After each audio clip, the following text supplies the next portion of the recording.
تین لوگوں کی دعا اللہ تعالیٰ قبول نہیں کرتا، اور یہ تین لوگ ایسے ہیں جو آنے والے رزق کو ٹھکرا دیتے ہیں۔ کیوں؟ اس لیے کہ یہ تین گناہ بڑے شوق سے کرتے ہیں۔ پہلا گناہ اپنے سگے بھائی سے نفرت کرنا، سگے بھائی سے لڑنا جھگڑنا، بھائی سے دوری اختیار کرنا، ہمیشہ کے لیے نہ بولنا، اپنے اندر ضد رکھنا، انا رکھنا۔ بھائی کو اچھا نہ سمجھنے والا جو عمل ہے نا، یہ آنے والے رزق کو ٹھکرا دیتا ہے، یہ انسان کی دعا قبول نہیں ہونے دیتا۔ ایسے انسان کی دعا اس کے سر سے ایک بالشت بھی اوپر نہیں جاتی جو شخص اپنے سگے بھائی سے نفرت کرتا ہے۔ زندگی اتنی مختصر ہے، اتنی مختصر ہے کہ جی بھر کر محبت کرنے کا وقت نہیں ملتا، اللہ جانے لوگ نفرتوں کا وقت کہاں سے لے کر آتے ہیں۔ ایک بار کسی شخص نے اپنے سگے بھائی سے لڑائی کی، اس کا سر پھاڑا، پھر ہمیشہ کے لیے دور ہو گیا، نفرت کرنے لگا، کبھی نہ پوچھا بھائی تیرا کیا حال ہے۔ اپنی ضد اور انا کی غلامی کرتے ہوئے بھائی کو دشمن سمجھ بیٹھا اور بہت دور چلا گیا۔ وقت گزرتا گیا، خاموشی دلوں کی دیوار بن گئی۔ پھر ایک دن ماں نے اپنے متکبر بیٹے کو کہا، ماں نے اپنے بڑے بیٹے کو کہا، بیٹا آج 20 سال بعد تیرا بھائی تجھے یاد کر رہا ہے، آج 20 سال بعد تیرا چھوٹا بھائی تجھے یاد کر رہا ہے، جسے تو نے ٹھکرا دیا تھا، جس سے تو نفرت کرتا ہے، تجھے یاد کر رہا ہے۔ کہتا ہے میرے بھائی کو کہو ایک بار مجھے گلے تو لگا لو، ہو سکتا ہے یہ ملاقات ہماری آخری ملاقات ہو۔ ہے متکبر اور ضدی بیٹے نے کہا، اماں وہ میرا بھائی نہیں، وہ میرا دشمن ہے، وہ کسی بھی حال میں میرا بھائی نہیں ہو سکتا، وہ میرا دشمن ہے اور میں کسی بھی حال میں اسے گلے نہیں لگا سکتا۔ رات گزر گئی، صبح کا سورج طلوع ہوتے ہی کسی نے خبر دی کہ تمہارا بھائی اس دنیا میں نہیں رہا، تمہارا چھوٹا بھائی تمہارے ظلم سہتا سہتا اس دنیا سے چلا گیا ہے، ہمیشہ کے لیے خاموش ہو گیا ہے، اب وہ اس دنیا میں نہیں رہا۔ یہ خبر سنتے ہی متکبر بھائی گھر سے اٹھا، چھوٹے بھائی کے گھر گیا، کمرہ خالی تھا، بستر ٹھنڈا تھا، اور بستر کے اوپر ایک مردہ لاش پڑی تھی، اور اس لاش کے اوپر ایک خط پڑا تھا جس کے اوپر لکھا تھا، بھائی تجھے بہت یاد کرتا تھا، تجھے گلے لگانے کو بہت دل کرتا تھا، لیکن نہیں کر سکتا تھا کیونکہ میں غریب تھا اور تو امیر تھا۔ بھائی تجھے دیکھنے کو بہت دل کرتا تھا، تجھے دکھ سنانے کو بہت دل کرتا تھا، تجھے درد سنانے کو بہت دل کرتا تھا، تجھے گلے لگانے کو بہت دل کرتا تھا، لیکن نہیں کر سکتا تھا کیونکہ میں غریب تھا اور تو امیر تھا۔ ہائے یہ خط پڑھتے ہی ضدی بھائی، متکبر بھائی، بڑا بھائی رونے لگا، دیواروں پہ ٹکرے مارنے لگا، مگر یہ سب کچھ فضول تھا کیونکہ اب وقت گزر چکا تھا۔ میرے بھائیوں یاد رکھو، انا سے بڑی کوئی قبر نہیں ہوتی، اور بھائی جیسا کوئی سایہ نہیں ہوتا۔ بھائی کو سینے سے لگانے سے بڑی کوئی عبادت نہیں ہو سکتی۔ نماز اللہ تعالیٰ کی بہت بڑی عبادت ہے، قسم ہے اللہ پاک کی، روزہ اللہ تعالیٰ کی بہت بڑی عبادت ہے، کسی کی مدد کرنا اللہ تعالیٰ کی بہت بڑی عبادت ہے، روزہ، نماز، حج، زکوٰۃ اللہ تعالیٰ کی بہت بڑی عبادت ہے، مگر سنو بھائی کو سینے سے لگانا، اے محبت بھری نگاہوں سے دیکھ کر اپنے بھائی کو سینے سے لگانا، اس کی پیشانے پر بوسہ دینا، اس سے بڑی کوئی عبادت نہیں ہو سکتی۔ میرے رسول کریم صلی اللہ علیہ وآلہ وسلم نے فرمایا اپنے بھائی کو اس حال میں اکیلا مت چھوڑو کہ وہ تمہیں بلائے اور تم اس کی مدد نہ کرو، وہ تمہیں بلاتا رہے، وہ مصیبت میں ہو اور تم اس سے منہ موڑ کر آگے چلے جاؤ۔ اگر ایسا کرو گے تو یاد رکھنا قیامت کے دن اللہ تمہارے ساتھ وہی سلوک کرے گا جو تم نے اپنے بھائی کے ساتھ کیا ہوگا۔ اگر تم نے اپنے بھائی کا دل دکھایا ہے، اگر تم نے اپنے بھائی کی زندگی تباہ کی ہے، تو یاد رکھ زندگی میں کانٹوں کے سوا کچھ نہیں ملے گا۔ پھر پوری زندگی سکون کا سوچنا بھی مت، تیرے پاس پیسہ ہوگا، مال ہوگا، دولت ہوگی، سب کچھ ہونے کے باوجود بھی تجھے نیند نہیں آئے گی، تیرا دل بے قرار رہے گا، تیرا دل بے چین رہے گا، اس لیے کہ تو نے اپنے سگے بھائی کا حق مارا، تو نے اپنے سگے بھائی کے ساتھ دشمنی کی۔ میرے محترم بھائیوں یاد رکھو، جس گھر میں بھائی آپس میں لڑتے ہوں، ایک دوسرے کے خلاف زہر اگلتے ہوں، وہاں رحمت کے فرشتے نہیں اترا کرتے، وہاں اللہ کی رحمت نہیں اترتی بلکہ شیطان کا بسیرا ہوتا ہے۔ وہاں محبت کے گلدستے نہیں کھلتے، وہاں نفرت کے کانٹے چبھتے ہیں۔ جہاں بھائی ایک دوسرے کی آنکھوں میں آنکھیں ڈال کر بات نہ کر سکیں، وہاں شیطان اپنا بستر بچھا کر بیٹھ جاتا ہے اور رحمان ناراض ہو جاتا ہے۔ ایسے گھروں میں نہ خوشی کا چہرہ مسکراتا ہے، نہ رزق کا دروازہ کھلتا ہے، رزق کے دروازے ایسے گھر کے لیے بند ہو جاتے ہیں۔ رب نے بھائی کے رشتے کو کچھ یوں باندھا ہے کہ کہ دونوں کی رضا میں ہی رب کی رضا ہے، سبحان اللہ، دونوں کی خوشی میں ہی آسمان سے رزق کے دروازے کھلتے ہیں، دونوں کی خوشی میں ہی اللہ کی خوشی ہے۔ جس گھر میں 4 بھائی آپس میں ہنستے ہوں، مسکراتے ہوں، ایک دوسرے کو گلے لگا کر بیٹھتے ہوں، ایک دوسرے کو سینے لگا کر سوتے ہوں، ایک دوسرے پر راضی ہوں، قسم خدا کی فرشتے ایسے گھر کو تلاش کر کے رزق پہنچاتے ہیں۔ ایسا گھر آگے ہوتا ہے، رزق ان کے پیچھے ہوتا ہے۔ ایسا گھر رزق کے لیے پریشان نہیں ہوتا۔ اور اگر ان کے درمیان بغض آ جائے، اگر ان بھائیوں کے درمیان نفرت آ جائے تو وہی دروازے اللہ تعالیٰ بند بھی کر دیتا ہے۔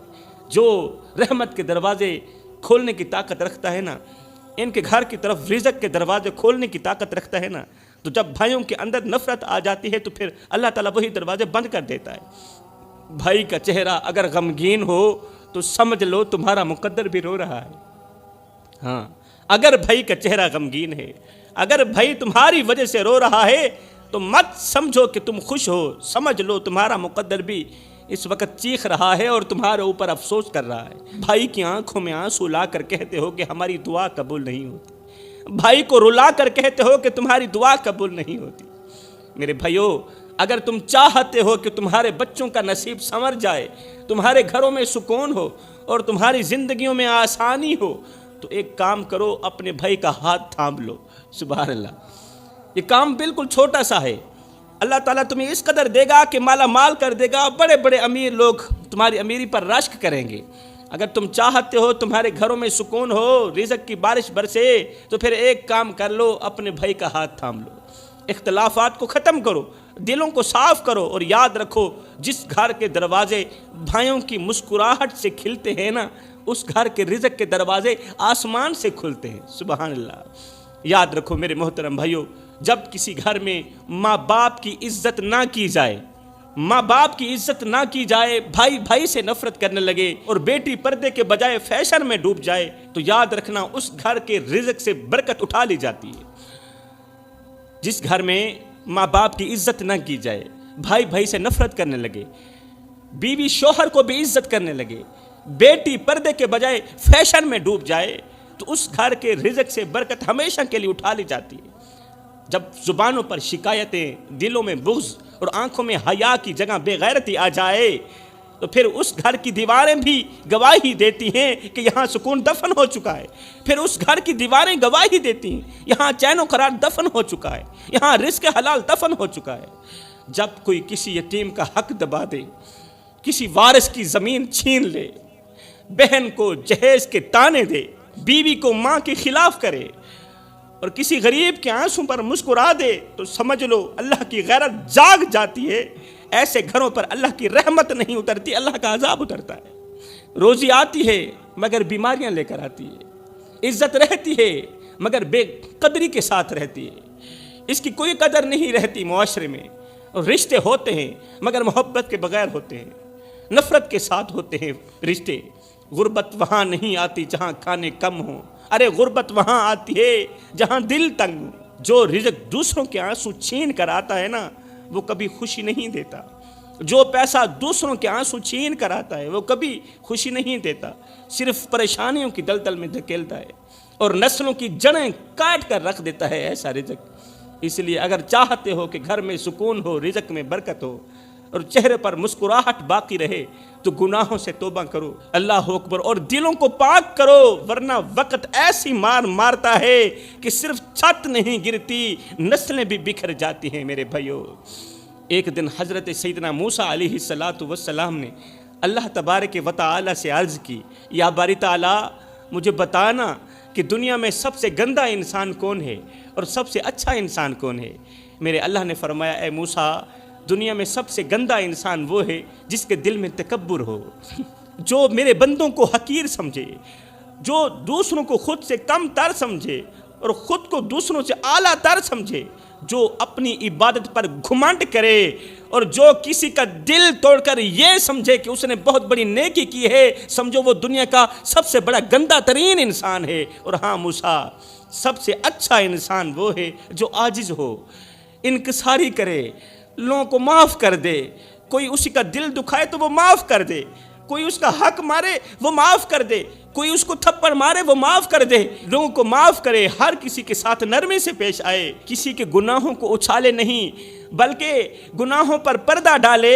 فرمایا یہ وہ انسان ہے جو دنیا کا سب سے بڑا اچھا انسان ہے۔ اے موسیٰ، سب سے گندا لباس وہ نہیں جو پھٹا ہو، بلکہ وہ ہے جو غرور سے پہنا گیا ہو، اور سب سے خوبصورت چہرہ وہ نہیں جو حسین ہو، بلکہ خوبصورت چہرہ وہ ہے جس پر عاجزی ہو، جس کے اندر حیا ہو۔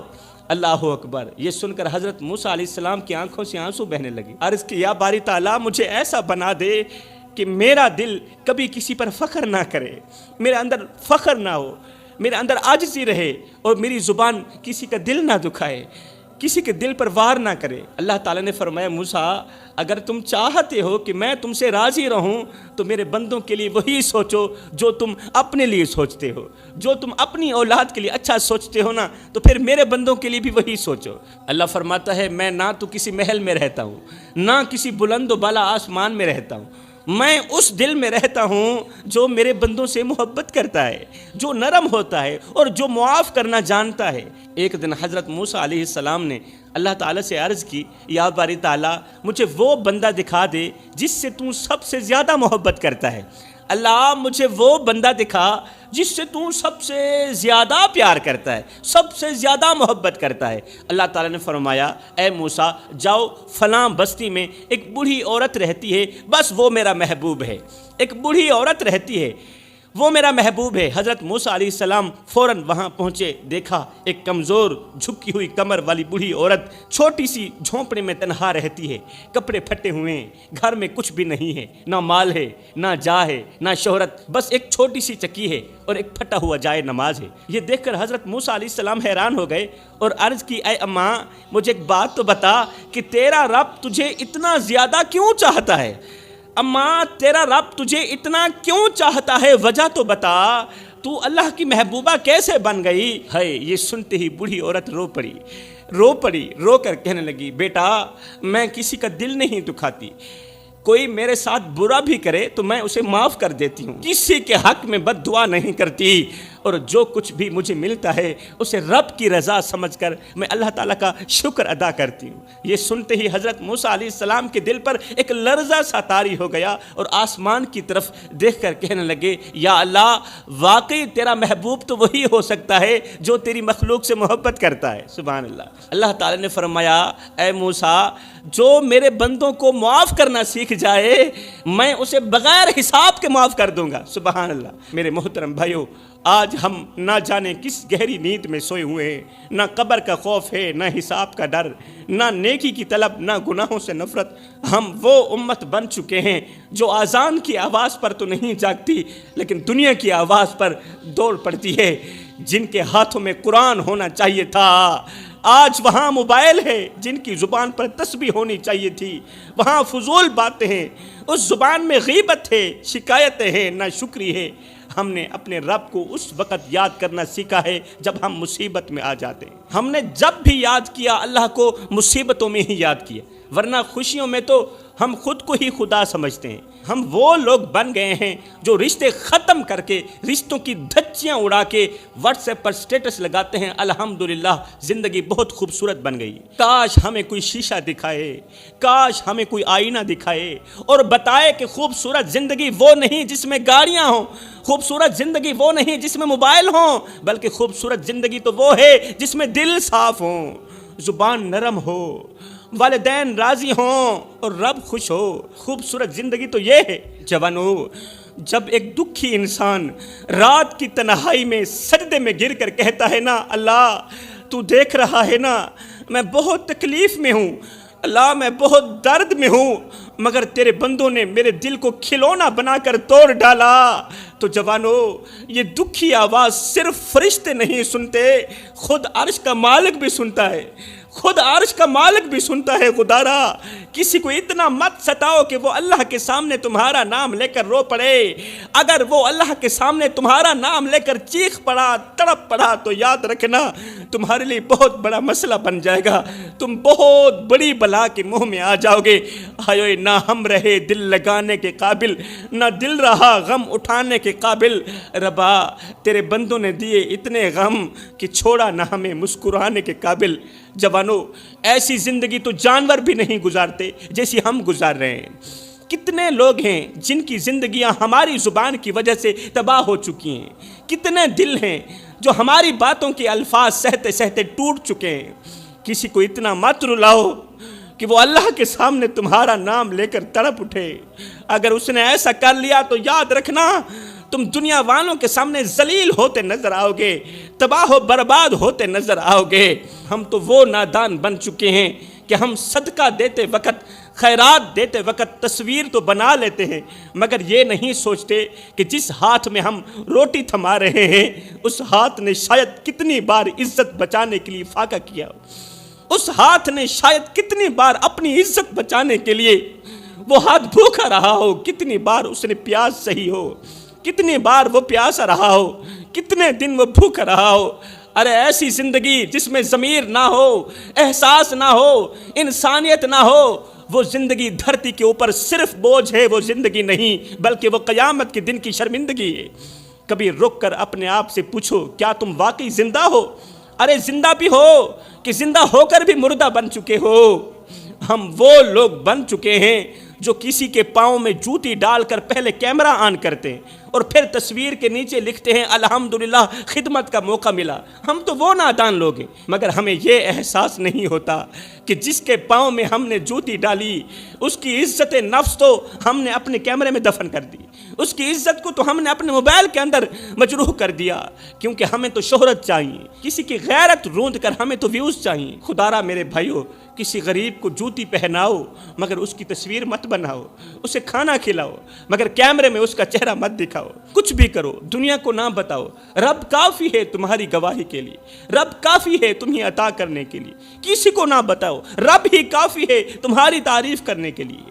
ایسی زندگی تو کتے بھی گزارنا پسند نہیں کرتے، جہاں نہ دل میں احساس ہو، نہ زبان میں نرمی ہو، نہ آنکھوں میں شرم ہو، نہ عمل میں انسانیت ہو، جہاں رشتے صرف مفاد کے لیے ہوں، عبادت صرف دکھاوے کے لیے ہو، نیکی صرف تصویروں کے لیے، موبائلوں کے لیے ہو۔ یہ زندگی نہیں، یہ بہت بڑی شرمندگی ہے میرے محترم بھائیو۔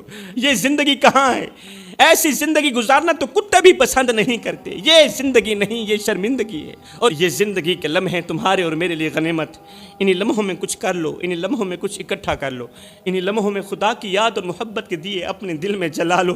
معلوم نہیں پھر فرصت ملے نہ ملے، معلوم نہیں پھر یہ زندگی کے لمحے ملے نہ ملے۔